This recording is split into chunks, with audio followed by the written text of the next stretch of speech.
আপনি যদি ভাবেন এক ব্যক্তি একা একটা বিশাল লোহার দুর্গের দরজা খুলে ফেলতে পারে না, তাহলে আপনি এখন ইতিহাসের সবচেয়ে চমক দেওয়া যুদ্ধের কথা শুনতে চলেছেন। একটা যুদ্ধ যেখানে খাবারের অভাব ছিল, সৈন্য ছিল অল্প, কিন্তু মনোবল ছিল আকাশ ছোঁয়া। এটা খাইবারের যুদ্ধ, এবং এই যুদ্ধ দেখা গিয়েছিল একজন মানুষের এমন শক্তি যা আজও ইতিহাসের পাতায় বিস্ময় হয়ে আছে। রাসূল সাল্লাল্লাহু আলাইহি সাল্লাম হুদায়বিয়ার সন্ধির পর বুঝলেন আরো বড় চ্যালেঞ্জ আসছে, আর সেটা ছিল খাইবার। মদিনার উত্তরে অবস্থিত ইয়াহুদি অধ্যুষিত এক শক্তিশালী দুর্গ শহর। সেখানে ছিল বহু দুর্গ, খাবার, পানি, অস্ত্রশস্ত্র এবং রাসূল সাল্লাল্লাহু আলাইহি সাল্লামের শত্রুদের আস্তানা। এবং তখনই ঠিক হলো এই শত্রুর দুর্গ ভাঙতেই হবে। শুরু হলো খাইবার অভিযান।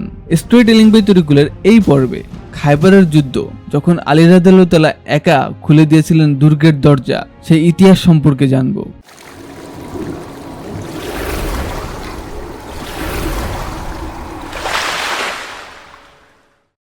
খাইবার ছিল ইয়াহুদি গোত্রের দুর্গতুল্য এক উপনিবেশ।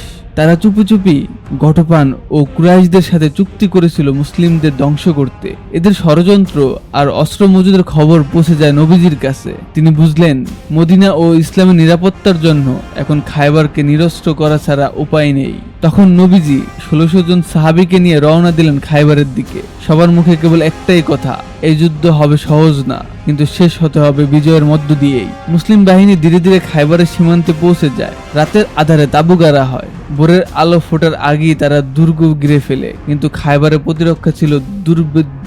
একের পর এক দুর্গ, নাইম, আশাব, কাতিবা এবং সাবান, প্রতিটি পাথরের দুর্গ।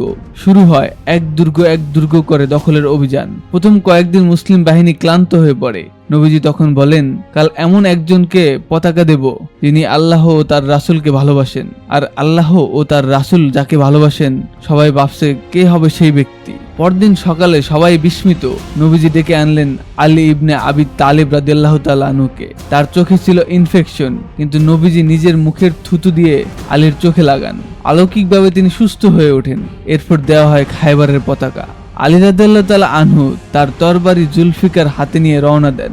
সামনে ছিল মারহাব, খাইবারের বিখ্যাত যোদ্ধা। তার হাতে অনেক মুসলিম শহীদ হয়েছেন। মারহাব বলে, আমি খাইবারের রক্ষাকর্তা, আমার তরবারি আগুনের মতো। আলী রাদিয়াল্লাহু তাআলা আনহু বলেন, আমি আলী, আমার তরবারি সত্যের পক্ষে চলে।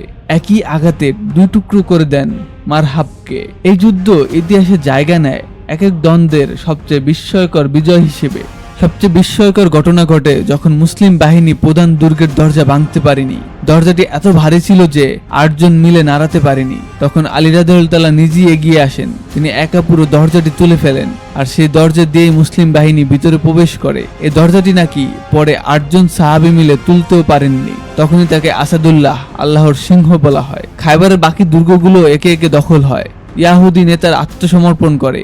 চুক্তি হয় তারা খাইবারেই থাকবে, তবে জমির অর্ধেক ফসল মুসলমানদের দিতে হবে। এই যুদ্ধের ফলে মুসলমানদের খাদ্য নিরাপত্তা, অর্থনৈতিক ভিত্তি এবং রাজনৈতিক কূটনীতি নতুন রূপ পায়। তাদের উপর আর হামলা হয় না দীর্ঘদিন। খাইবারের যুদ্ধ ইসলামের ইতিহাসে কেবল একটি যুদ্ধ নয়, এটি ছিল সাহস, কৌশল এবং ঈমানের পরীক্ষা। আলী রাদিয়াল্লাহু তাআলা আনহুর মতো বীরের অসীম শক্তি ও আস্থা প্রমাণ করে দেয়, একজন মুমিন সৎ হলে তার শক্তি হয় ঈমান থেকেই। এই যুদ্ধ দেখিয়ে দেয় বিজয় অস্ত্র নয়, আস্থা, নেতৃত্ব, একতা আর আল্লাহর উপর বিশ্বাসের ফসল। তাই খাইবারের বিজয় কেবল ইতিহাস নয়, এটি ঈমানের প্রতিচ্ছবি। আপনি যদি ভাবেন একটি ইতিহাস শুধু পড়ার জন্য, তাহলে খাইবারের যুদ্ধ আপনার চিন্তা বদলে দেবে। এই যুদ্ধ আমাদের শেখায় কোনো কিছুই অসম্ভব নয়, যদি ঈমান থাকে অটুট। ভিডিওটি ভালো লাগলে লাইক দিন, শেয়ার করুন, আর এমন আরো ঐতিহাসিক গল্প পেতে সাবস্ক্রাইব করুন। আমরা আবার আসছি নতুন এক রহস্যময় ইসলামী ইতিহাস নিয়ে। ততক্ষণ ভালো থাকবেন। ধন্যবাদ।